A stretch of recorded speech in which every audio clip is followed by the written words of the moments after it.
In the category of lower mid-range smartphone, Sony has a lot to offer, and Xperia M2 is one device, and this is slightly different.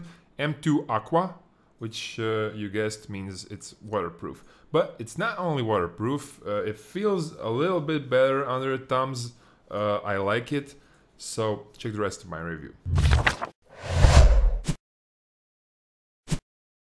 The design of this Xperia is pretty much the same as the first Xperia Z model, which nowadays looks a bit old. Personally, I don't prefer this design. The edges are a bit bulkier. Actually, it's only 8.3 millimeters in profile, or 0.33 inches, I think, which is thin, but the edges of the device are not thinned out. So it looks bigger than it actually is compared to other competitive smartphones. When you put it in your pocket, you'll see actually that it's a bit bigger device, and I could say it's a bit heavier compared to its dimensions. As I said, it can go underwater, which does not include salt water.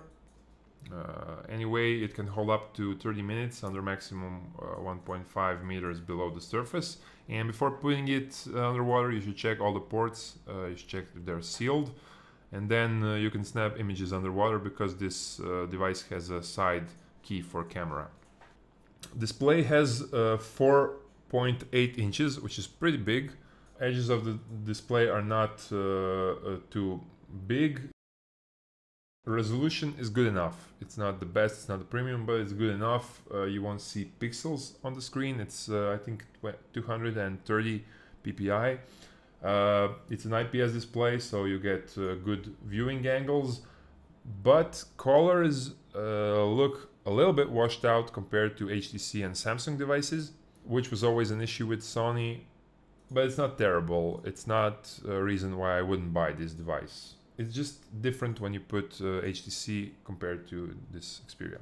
How they feel washed out is especially noticeable when you look at it outdoors on direct sunlight, and also the sensor for automatic brightness doesn't work fast enough, so you have to adjust it. So you have to adjust the brightness manually. Keyboard has keys that are divided enough, so it's a pretty good keyboard. You get comma and the point on the first screen. Numbers are on the second screen, so I never mistype. This is a good keyboard. But I can tell you that the dialer is pretty fuzzy. You have smart dial, sometimes it doesn't work, I don't know why, and you have to go to the phone book, which is pretty complicated, and then you have search down there, but when you click it, it's going up, so it's confused. It's not easy to use. I installed 3Flat theme from Google Play. It's the best theme for Xperia smartphones that you will find, I think. You have these beautiful icons on the bottom. You have beautiful widgets. Everything looks aesthetically very appealing. Notifications and fast settings are here on the upper dashboard. And for me, they're made a little bit better on LG and Samsung devices, but this is still good enough.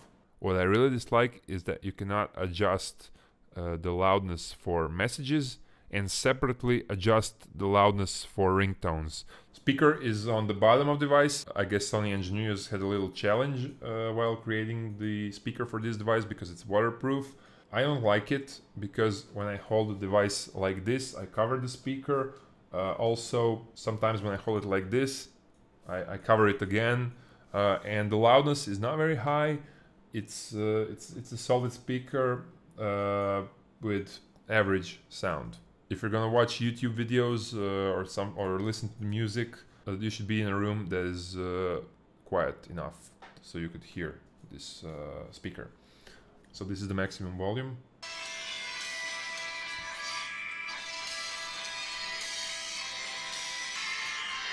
For Antutu benchmark score, how the chipset works, for playing games, how fast this device is, check my other video with Antutu benchmark score and test for Xperia M2 Aqua. I'll just say that it has a front VGA camera and a back 8 megapixel camera, but for that, check my video camera review for M2 Aqua.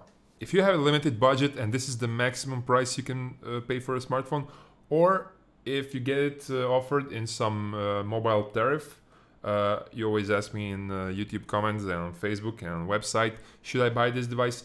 Yes, you should buy this device. I used it like for 10 days or even a bit more.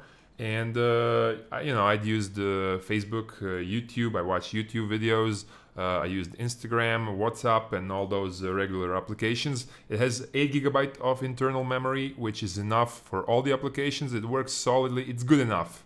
You can ask me, should I buy it compared to some HTC, some LG, or some Samsung that I had in my hands. But generally, if you're interested in this device, you should definitely buy it. It's good enough.